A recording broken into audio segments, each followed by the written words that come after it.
días para todos. Antes de comenzar, quisiera expresar mis agradecimientos primero pues, a mi director de tesis, el doctor Carlos Hernán Sierra, quien fue la persona que me impulsó a este camino y que me ha acompañado en este proceso. Agradecerle pues, a los jurados por haber participado en este panel de evaluadores, al doctor José Sáenz, a la doctora Consuelo Vélez y al doctor Hugo Portela, a todos los que de una u otra manera han contribuido en el proceso de construcción de esta tesis, a Francisco por haber soportado gran parte de lo que ha significado esta construcción. Y por supuesto mi hijo, que es quizá hoy la razón por la cual hoy estoy aquí y ha sido el motor de inspiración durante todo este proceso. Bueno, mi título de mi tesis, denominado Modelo Ecosistémico de la Salud para el abordaje integral de la infección por Helicobacter pylori en el municipio de Quindío, Cauca. He construido esta agenda de presentación. Primero vamos a hablar un poco del contexto de investigación, un poco de la justificación del por qué el trabajo, qué es el enfoque ecosistémico desde sus principios y sus aportes, el área del estudio, objetivos generales y específicos y sus resultados de cada uno de ellos, el modelo de enfoque ecosistémico de la infección por Helicobacter pylori y por último, las conclusiones. Bueno, vamos a hablar un poco del contexto de investigación. Para comenzar, el hombre como parte de los ecosistemas ha mantenido fuertes relaciones con su entorno durante toda su historia. Y producto de estas relaciones han generado, como algunos autores lo expresan, una dualidad, como se observa aquí, en la construcción de los ecosistemas. Por un lado, digamos que ha generado la construcción de comunidades, culturas, biodiversidad, pero por el otro lado, ha generado también el deterioro ambiental, quizá producto de una sobreproducción científico-industrial que lo hemos reflejado en el deterioro de los recursos naturales como el aire, el agua y el suelo. Bueno, y quizás esta situación también ha generado un impacto económico inclusive en nuestro país. Según el Consejo Nacional de Políticas Económicas y Sociales, al año se gastan 5.2 billones de pesos en atender las situaciones en salud relacionadas con la contaminación del aire, el saneamiento, la higiene, pero especialmente atendiendo las condiciones relacionadas con las condiciones del agua.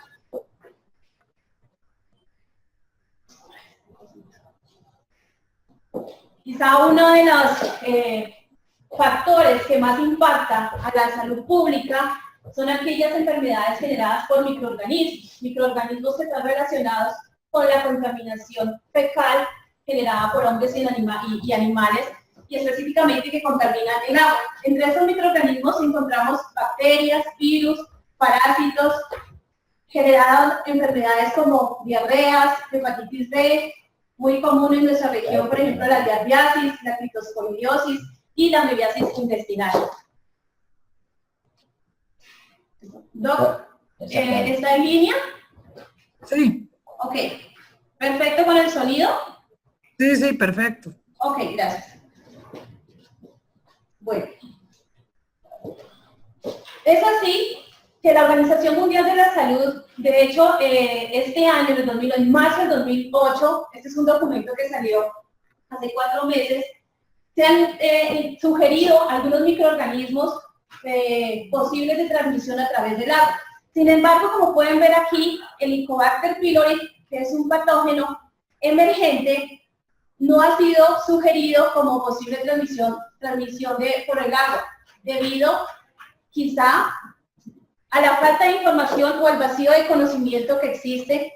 Perdón, yo había hecho un 8 con este cosa. Ay, Dios.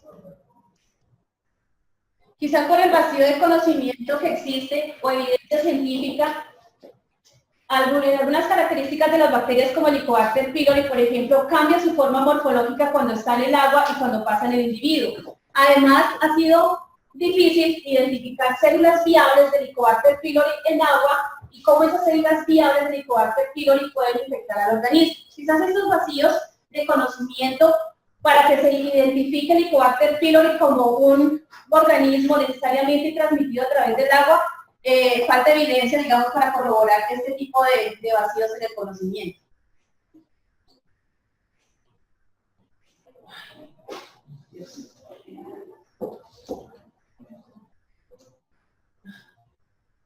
Bueno, la infección por Helicobacter pylori es una de las infecciones más frecuentes en el mundo. Más del 60% de la población mundial ya tenemos Helicobacter pylori. Y estas prevalencias de infección difieren en muchos países dependiendo de varias condiciones socioeconómicas, de saneamiento, de higiene. Inclusive hemos visto diferencias entre los mismos países, pero quizás las tasas más altas de infección las podemos encontrar en algunos países del este de Europa, algunos países del África, Sudamérica. Miren que Colombia presenta una de las tasas más altas de la infección por Helicobacter pylori.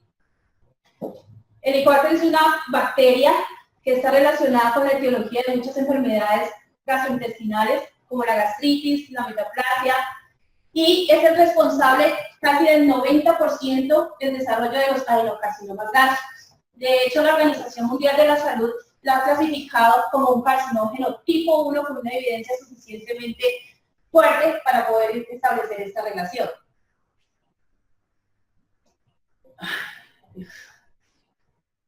¿Cómo se transmite el Helicobacter? Se transmite por diferentes rutas, pero se han establecido básicamente tres. La primera es la ruta oral, en la cual se da por el contagio entre persona y persona, a través de prácticas, por ejemplo, en el hogar, incluso hasta los mismos besos, o el contagio entre la mamá y los niños, por algunas prácticas, pero parece ser que se necesita mucha carga de Helicobacter en la cavidad bucal para que esta transmisión pueda ser plausible. La segunda vía es la vía gastrooral, que está relacionada con algunas prácticas, por ejemplo, con las prácticas de endoscopia o la falta de higiene en los utensilios utilizados para las prácticas de endoscopia. También se ha visto que en niños algunos episodios de vómito pueden llegar por regurgitación Helicobacter pylori del estómago a la cavidad bucal, pero quizá la ruta más plausible es la ruta fecal oral, causada por la contaminación fecal por hombres y por animales, donde el agua se convierte como un intermediario ambiental y este puede llegar en contacto con los seres humanos, ya sea por contacto directo, por consumo del mismo, o por contacto a través de alimentos que han sido irrigados por aguas contaminadas con materia fecal. Teniendo en cuenta,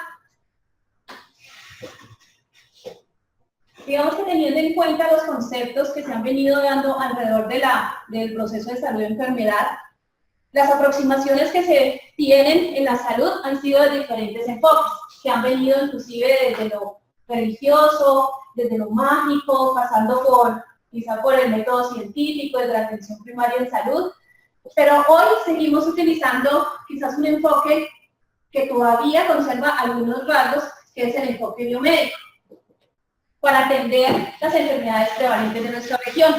Sin embargo, el enfoque biomédico corresponde a un enfoque que es patologista, que es apoyado en la dicotomía entre el cuerpo y la mente, que el diagnóstico se hace solamente desde el factor biológico y donde la curación se hace solo con la medicación. Sin embargo, digamos que esos enfoques han ido evolucionando y se ha encontrado como una influencia de toda una estructura social, desde el enfoque de los determinantes sociales, condicionan la salud de las poblaciones. Pero frente al fracaso de la reducción, digamos, de las tasas de incidencia de Helicobacter pylori en nuestro país, se propone un modelo integral basado desde la integridad del pensamiento complejo, donde se incluyen los determinantes sociales como condicionantes de la salud de las poblaciones, donde se involucra lo social y lo ecológico y las dinámicas sociales en el proceso de configuración de esta patología, y donde nos lleva al paso de esa interdisciplinaridad, que es pasar de ese paradigma biomédico, ¿sí? Pasar por determinar cómo inclusive un territorio se convierte en un determinante de la salud, y nos lleva a hacer ese transcurrido desde la interdisciplinariedad a la transdisciplinaridad en un marco sociohistórico y reconociendo los saberes populares como parte de ese contexto, y eso nos lleva a conectar con diferentes enfoques y metodologías más integrales, como es el enfoque ecosistémico de la salud. El enfoque ecosistémico de la salud se nutre de varias disciplinas, ¿sí? Por un lado, se nutre de la ecología. Digamos que los biólogos, pero sobre todo los ecólogos, han generado cada vez conocimientos más integrales para el estudio de los ecosistemas. Y en ese constructo de ese diálogo se ha podido establecer la influencia que tienen los ecosistemas sobre la salud de las poblaciones y la influencia que tienen las sociedades sobre la salud de los ecosistemas. Por otro lado, gracias a las discusiones que se dan en torno a la sustentabilidad y la crisis ambiental global, se han generado aportes a la ecosalud, ya que uno de los indicadores, por ejemplo, de la sostenibilidad en el marco del desarrollo es precisamente la salud de las poblaciones actuales y las poblaciones futuras. Por otro lado, el enfoque se nutre de otra disciplina, de otra área del pensamiento, que es la salud pública. Cada vez sabemos que los factores ambientales generan riesgos a la salud. De hecho, la cuarta parte de los riesgos de la salud son generados por los factores ambientales. Y en la salud pública nace una subdisciplina que es la salud ambiental. Y cómo la salud ambiental se convierte en esa disciplina donde convergen otros conocimientos como conocimientos entomológicos, epidemiológicos, la condición ambiental, la condición social frente a la salud de las poblaciones. Y por último, en América Latina, la medicina social cada vez ha generado conocimiento acerca de cómo las condiciones sociales, políticas y económicas contribuyen al perfil epidemiológico de las diferentes regiones.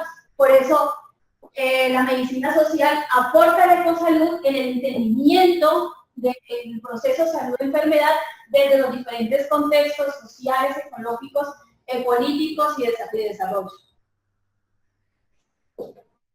Por lo tanto, teniendo en cuenta, digamos, algunos elementos que convergen al enfoque ecosalud, he tomado como referencia este concepto integral, que van a ver cómo a través del estudio se conecta con algunos elementos. Este concepto fue dado por Sharon en el 2012, donde el enfoque ecosistémico conecta las ideas de los determinantes ambientales y sociales de la salud con los de los ecosistemas y los sistemas de pensamiento en un marco de acción e investigación aplicada, pero sobre todo en un contexto de desarrollo social y económico.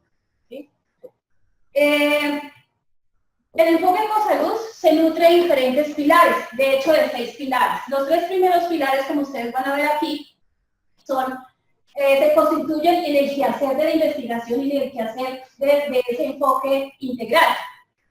Empezamos con el primer principio, que es el principio del pensamiento sistémico, de hecho dado desde mucho tiempo, desde la época de Morin, donde se considera que la relación entre el hombre y la naturaleza es dinámica y que en esa relación intervienen también los sistemas sociales, políticos y económicos. Estos principios, a su vez, tienen diferentes atributos que se deben tener en cuenta para el abordaje integral. El atributo del enfoque holístico dinámico de las relaciones ecológicas. Básicamente lo que nos refiere esto es cómo la salud es una compleja matriz que de cierta manera está condicionada por las actividades sociales, ¿sí? Y cómo la relación entre la sociedad y el ambiente configuran los estados de salud y el bienestar de las poblaciones.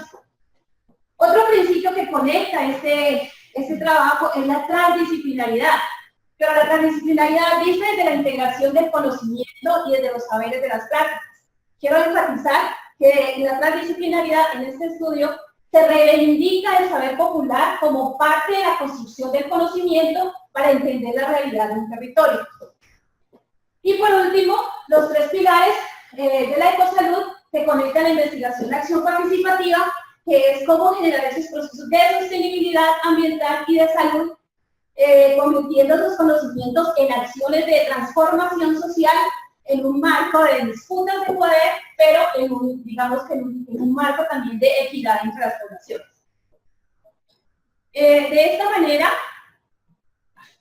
entonces, todo este enfoque de la salud y con sus elementos y principios se aborda en uno de los municipios del departamento del Cauca, que es el municipio de Timbío. ¿Por qué Timbío? Porque es uno de los departamentos más poblados, ¿sí? Tiene más o menos 30.000 habitantes, de los cuales 20.000 son rurales. Existen problemas tanto ambientales como de salud. En este municipio la primera causa de muerte por cáncer es el cáncer de estómago. Entre las principales enfermedades de consultas son las enfermedades diarreicas, la gastritis y la gastroenteritis. Y además, como todas las zonas rurales de Colombia, tienen problemas en saneamiento y en las condiciones del agua potable para el consumo humano. Para llevar a cabo este estudio, entonces, se generaron los siguientes objetivos. El objetivo general, generar un modelo ecosistémico de la salud para el abordaje integral de la infección por Helicobacter pylori. Y 3 objetivos específicos. El primero, determinar todas las características ecológicas y las condiciones de saneamiento que influyen en la presencia de Helicobacter pylori en el agua. La segunda, cómo estas prácticas socioculturales de uso y manejo del agua se relacionan con la infección de Helicobacter pylori. Y por último, cómo poder establecer las posibles relaciones entre las diferentes dimensiones anteriormente dichas que puedan influenciar el riesgo de la infección en el municipio de Timbío. Bueno, la metodología general del estudio, básicamente esta metodología está dividida en dos fases complementarias, mejor. La primera fase es una fase cualitativa que viene desde el abordaje hermenéutico y desde una perspectiva de la interpretación del territorio, de la realidad. Esta fase también involucra pues, muchos métodos cualitativos, los que aquí enumeré algunos de ellos, y una fase cuantitativa a partir de un diseño de corte transversal analítico. Como metodología, como estrategia de poder articular estas diferentes dimensiones, se tuvo en cuenta la triangulación de métodos o triangulación mixta, que lo que busca es interpretar una realidad basada en todas esas historias, en todas esas conexiones, percepciones de los colectivos a partir del concepto salud-enfermedad en un territorio. El primer objetivo tiene 2 fases que son complementarias.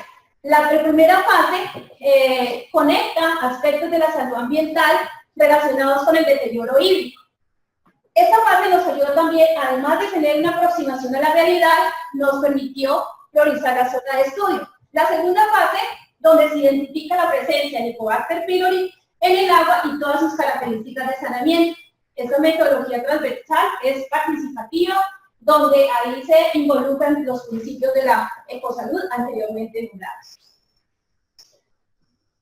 La primera fase parte de una agenda organizada que reúne las 10 redes de abastecimiento de agua rural que tiene el municipio de Timbío. Bueno, de hecho tiene 2, pero se escogieron solamente 10 porque las otras 2 ya tienen agua potable. Estas 10 redes de abastecimiento abastecen 55 veredas del municipio. Esta fase es una caracterización, una aproximación de la realidad basada en los sitios de contaminación del recurso hídrico, registro de enfermedades infecciosas, pero enfermedades de origen hídrico y enfermedades gástricas.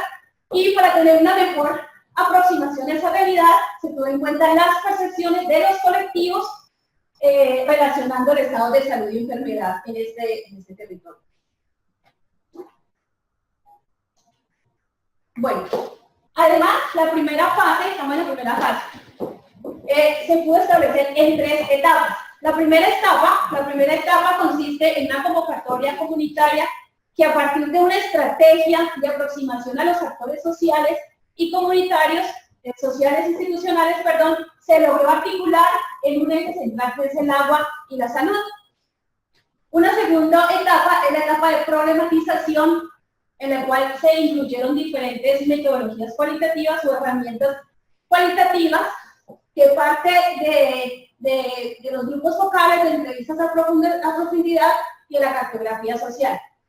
Básicamente para estas 3 herramientas se diseñaron preguntas orientadoras donde los colectivos pudieran conectar los estados de salud, las fuentes de contaminación y la relación entre la salud y el ambiente.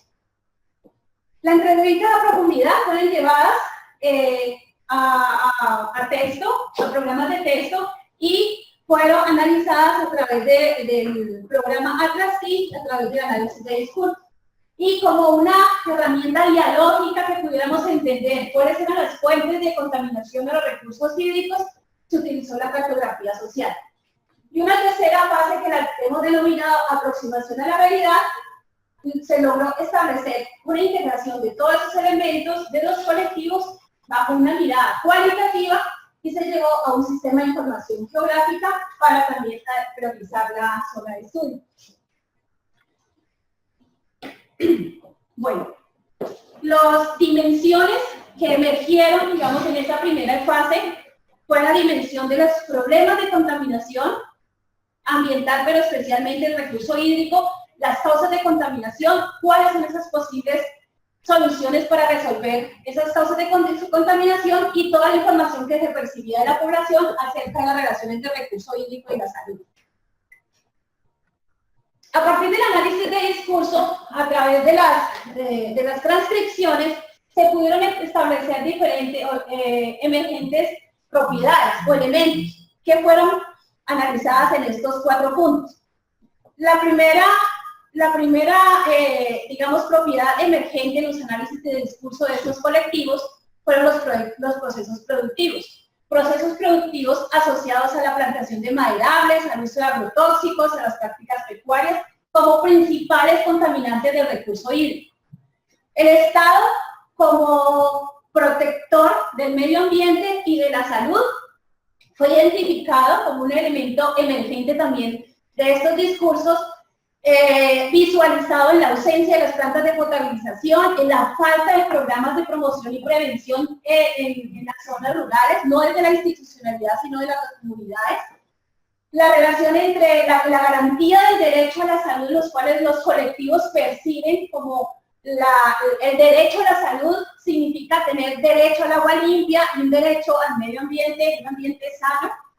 El otro elemento emergente es la relación entre el agua, la salud y la enfermedad, donde emerge básicamente una visión biomédica de parte de los colectivos, aunque logran entender esa relación entre la enfermedad y el deterioro de la calidad hídrica. Sin embargo, no hacen una conexión entre un factor biológico, el ambiente y la presencia de una enfermedad como es la infección por Helicobacter pylori. Y aquí vemos algunas de las representaciones de los colectivos en sus discursos. Bueno, la segunda fase, o el segundo elemento de problematización, basado en las percepciones de los colectivos, entonces tuvimos en cuenta los primeros elementos relacionados con la percepción de la calidad del agua, que se relacionan básicamente con su olor y su textura, que fueron muy correlacionadas con las fuentes de contaminación, e incluso emergen algunas fuentes alternas de consumo frente a esta perspectiva. Entre las enfermedades diarreicas más prevalentes en cada una de estas veredas, encontramos que los dolores abdominales, las parasitosis, las diarreas gastrointestinales, y entre otras, eran las enfermedades más prevalentes encontradas acorde con este estudio. Por último, esta información cualitativa fue llevada a una codificación para establecer las zonas de riesgo en el municipio.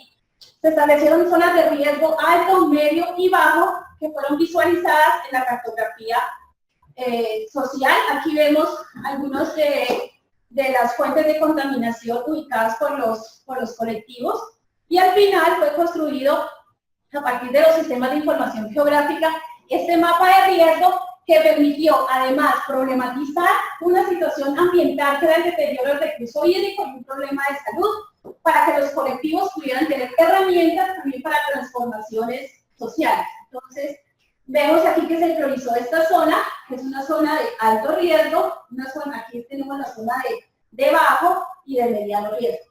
Esta zona de alto riesgo corresponde a las veredas abastecidas por el acueducto Saladito, o la red de distribución de agua rural para el consumo humano, el Saladito. O sea que a partir de 12 redes de abastecimiento abastecimiento, se logró priorizar esta zona. Bueno, el acueducto Saladito abastece 1.300 familias, 1.500 usuarios, y se hizo una primera descripción de esa zona de estudio que abarca básicamente esta red de distribución a través de la identificación de cuencas y microcuencas, donde se utilizó el programa ERDAS para hacer las curvas de nivel y drenaje, cuáles son las coberturas vegetales asociadas a esas microcuencas que abastecen el acueducto de Saladito a través del programa GIS, y se identificaron fuentes de contaminación a manera de inspección visual desde el origen de las bocatomas hasta el origen del nacimiento de las aguas. Cada una de estas fuentes fue georreferenciada y posteriormente se hicieron muestreos de agua para el análisis físicos y análisis microbiológicos, obviamente teniendo en cuenta los métodos estándar a nivel nacional e internacional.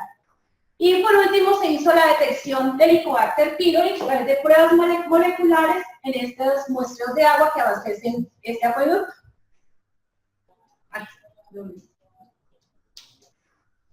Bueno, la zona de estudio, vemos que la zona de estudio está abastecida por dos microcuencas, la microcuenca del río Presidente y el río Cristalares, que a su vez abastecen estas 4 quebradas, que son las encargadas de abastecer estas 2 bocatomas del acueducto de Saladito. Vemos que básicamente están en 2 municipios, el municipio de Timbío y el municipio de Sotará. O sea, las 2 bocatomas hacen parte de las 2 jurisdicciones y atravesadas por la subcuenca del río Piedras y la cuenca Patina. En cuanto a las coberturas vegetales de las microcuencas que abastecen este acueducto, entonces se pudo identificar básicamente 3 tipos de cobertura. La presencia forestal es la que más prevalece en las 4 microcuencas, seguido a la plantación forestal, que es básicamente la que está aquí al lado de estas corrientes hídricas, y por último la cobertura por pastos, muy relacionada con las prácticas ganaderas en esta zona. Bueno, en cuanto a las fuentes de contaminación, encontrado en los recorridos de las fuentes hídricas, encontramos básicamente que las actividades pecuarias producidas por ganado al acceso de las fuentes estaban contaminando. Los sistemas sépticos relacionados con los asentamientos o las casas encontradas sobre todo en la parte alta de las microcuencas fue otro factor determinante para la contaminación de las fuentes de agua. Teniendo en cuenta que es una zona donde hay plantaciones forestales y bosques naturales, y es una zona con grandes episodios de lluvia, se encontró que por arrastre estos restos de producto de la deforestación estaban llegando a las fuentes de agua. Y por último, encontramos evidencia sobre deslizamientos, teniendo en cuenta los derrumbos y cómo por arrastres podían descargar sólidos, microorganismos, incluso hasta sales, a estas fuentes de abastecimiento. En cuanto a las condiciones físicas del agua, encontramos básicamente que en las cuatro estaciones de muestreo tenían un pH de 7.3, que es un pH natural, de aguas naturales, con una turbidez de 4, que vemos que a pesar de que pasa de las 2 unidades, que es lo que dice la norma, pues no tiene muchos picos de subida, y en la conductividad eléctrica tuvimos una conductividad de 52. Sin embargo, encontramos picos de 115, Eso tiene que ver sobre todo con las aguas duras, aunque las aguas duras no tienen ningún riesgo sanitario en este contexto, ¿no? Para establecer el grado de contaminación de coliformes, E. coli y Clostridium perfringens, básicamente se tomó como referencia algunos decretos nacionales y alguna evidencia nacional e internacional, y se estableció los niveles de coliformes fecales, totales y perfringens relacionados con el uso del agua. Entonces vemos aquí que para ninguno de los 4 estaciones, en cuanto a la presencia de estos 3 indicadores, hubo una diferencia significativa, además que se incluyeron básicamente como tipo de uso del agua recreacional y de riesgo. O sea, no es un agua apta para el consumo humano y solamente es apta para riego y para actividades recreacionales acorde con los resultados microbiológicos. Los muestreos de agua en las zonas fue hecho en época de lluvia y en época seca, encontrándose en los muestreos de agua, sí, la mayor concentración de la presencia de Helicobacter en muestras de agua en época de lluvia, incluso subiendo hasta un 40.9%, que es básicamente relacionado con lo que dice la literatura, ¿sí? Aquí vemos, quiero resaltar que esta prueba es una prueba cualitativa más no cuantitativa, por la cual no se pudo identificar la concentración de Helicobacter pylori en esta zona, ¿sí? De todas formas, se convierte en el primer estudio a nivel local donde se identifica la presencia de Helicobacter pylori en fuentes de agua utilizadas para consumo humano.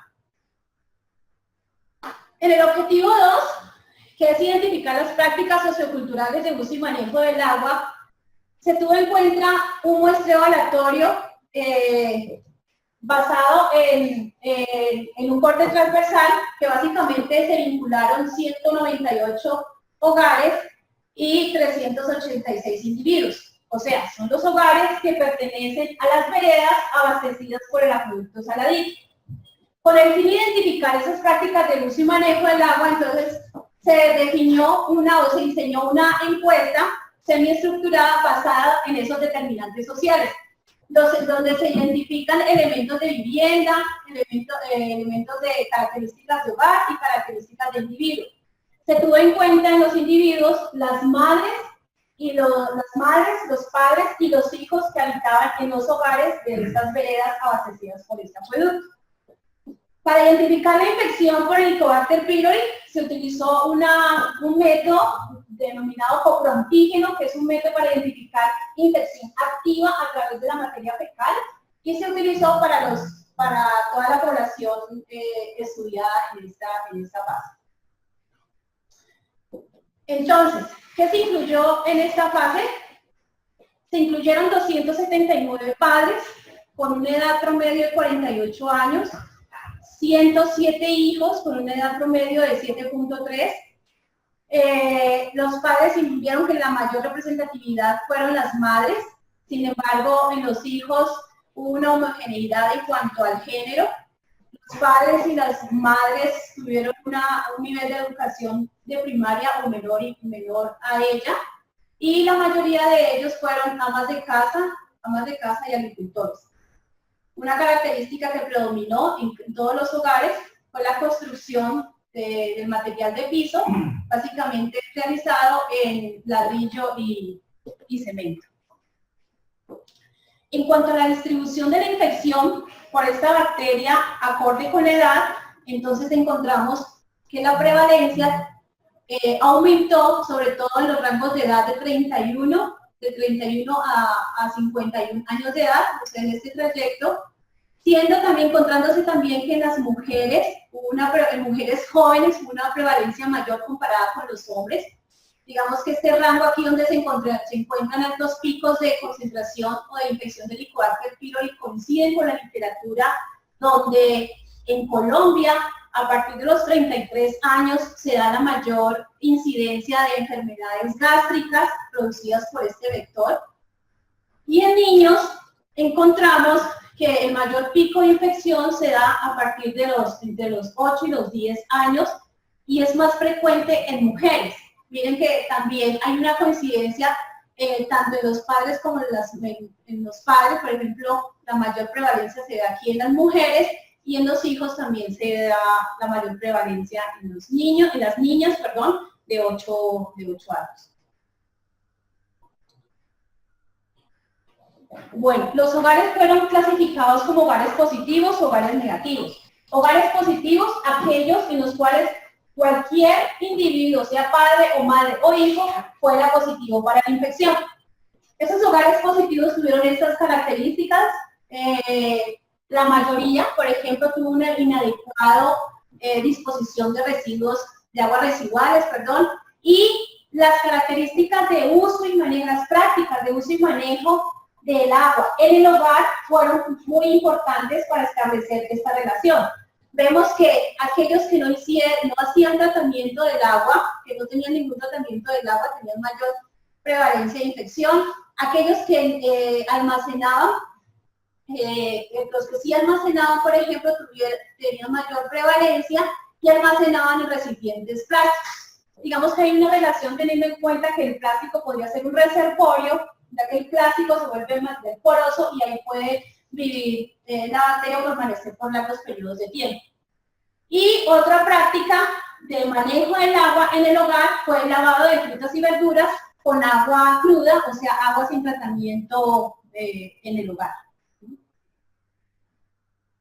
El 60% de la población estuvo infectada por el Helicobacter pylori, siendo el 66% en mujeres, la más alta, seguida por los hombres y por último en los hijos, ¿sí? Eso quiero decir, básicamente, que de 3 mujeres, 2 fueron positivas y que de 2 positivas, una es mujer, ¿sí? Eso encuentra una relación, sobre todo con este dato que ven acá abajo, en el cual la mitad de los niños que fueron positivos, el 96% de sus padres fueron positivos.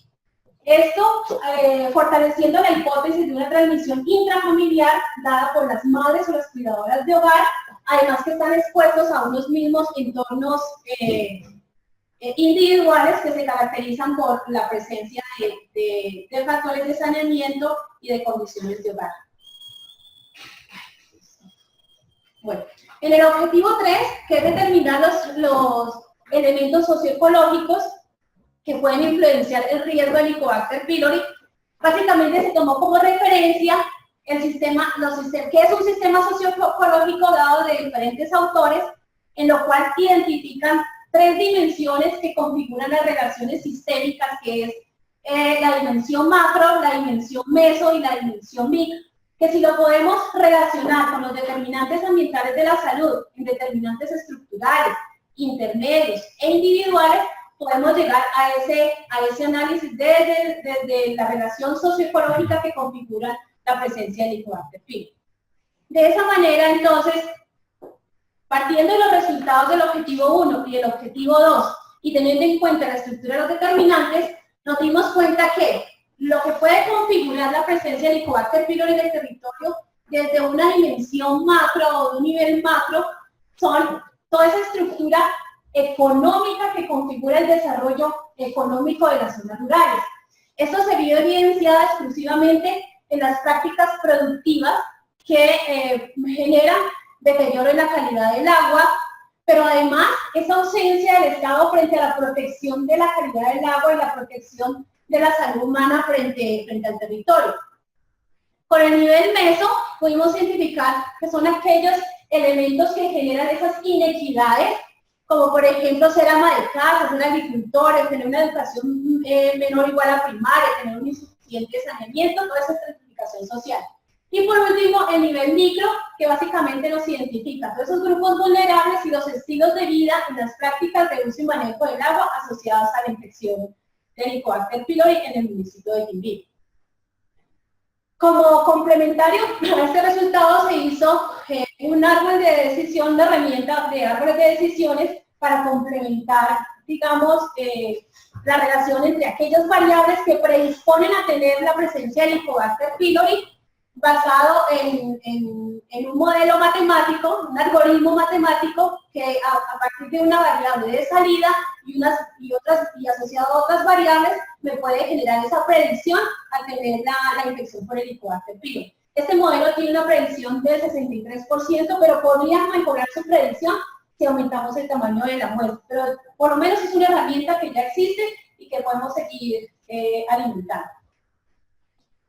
Por último, entonces el abordaje integral de la infección por el Helicobacter pylori nos permitió conocer esas sinergias que existen entre los ecosistemas y la salud desde un marco de diálogo de saberes a través de la transdisciplinariedad, donde se reconoce la relación entre el hombre y la naturaleza a través de sus modos de percepción, que además me permitió identificar esos elementos que condicionan las inequidades y esas inequidades que se ven reflejadas en esas diferentes dimensiones en ese sistema que complementa o que relaciona el deterioro del agua y la infección por el Helicobacter pylori.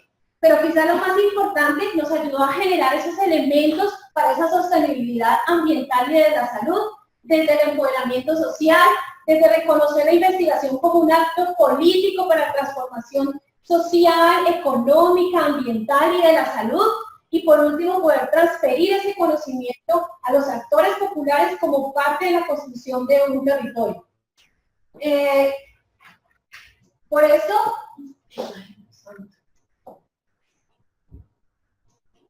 eso, y a raíz del enfoque ecosistémico que genera el modelo, nos permitimos concluir lo siguiente. ¿Me pasé? Creo que te soltaste. Sí, ¿no? Sí. Ahí. Ya. Bueno, nos permitió identificar las dinámicas que existen entre el medio ambiente que configura la infección por Helicobacter pylori en el marco de unas estructuras sociales, culturales, económicas y políticas, evidenciando procesos de interacción, de discusión y elaboración de acuerdos a través del conocimiento, actitudes y creencias con los estados de salud. Nos definieron acciones antrópicas que pudieran estar relacionadas con la contaminación del agua, pero sobre todo nos ayudó a reivindicar ese saber popular como parte de ese conocimiento que nos pudiera problematizar la situación y generar esas actividades o esas acciones de transformación social en el territorio. Se identificó la categoría trabajo como un acto inconsciente de los colectivos relacionados con el deterioro hídrico y su posible relación con la presencia de infección de la población. Se activaron espacios políticos en busca de estrategias de acompañamiento desde la institucionalidad, poniendo en manifiesto la práctica de investigar como una forma participativa. De hecho, aquí se construyó una agenda política donde por primera vez existía el tema del agua y la salud en un marco social, económico y político del territorio. Y desde la participación social e integración social se logró la construcción de agendas centralizadas en acciones orientadas a la educación popular. Desde la relación de la infección por Helicobacter pylori y el recurso hídrico, se identificó por primera vez la presencia de esta bacteria en muestras de agua en el departamento del Cauca. Se identificaron algunas características ecológicas del territorio que pudieran estar relacionadas con la infección y los resultados de este estudio sugieren que algunas características como escorrentía de las microcuencas abastecedoras podrían ser una fuente importante de contaminación microbiológica en estas fuentes de agua que abastecen esta población de riesgo. Por último, las prácticas de uso y manejo del agua en el hogar podrían estar relacionadas con la presencia de Helicobacter pylori en la población y el uso inadecuado y el manejo del agua, especialmente en las zonas rurales, nos obligan a nosotros, pero sobre todo a las autoridades, a implementar medidas necesarias de higiene, de saneamiento del agua efectivo, especialmente en hogares y en escuelas, donde la población vulnerable se encontró en estas zonas. Y básicamente nos permitió identificar que la infección por Helicobacter pylori obtenida intrafamiliarmente en esta zona es muy alta, siendo mayores las madres como las principales cuidadoras de los infantes, y esto podría fortalecer la forma de transmisión intrafamiliar entre madres cuidadoras y los niños presentes en el hogar. Algunos impactos: se lograron publicar 3 artículos científicos publicados en revistas nacionales e internacionales.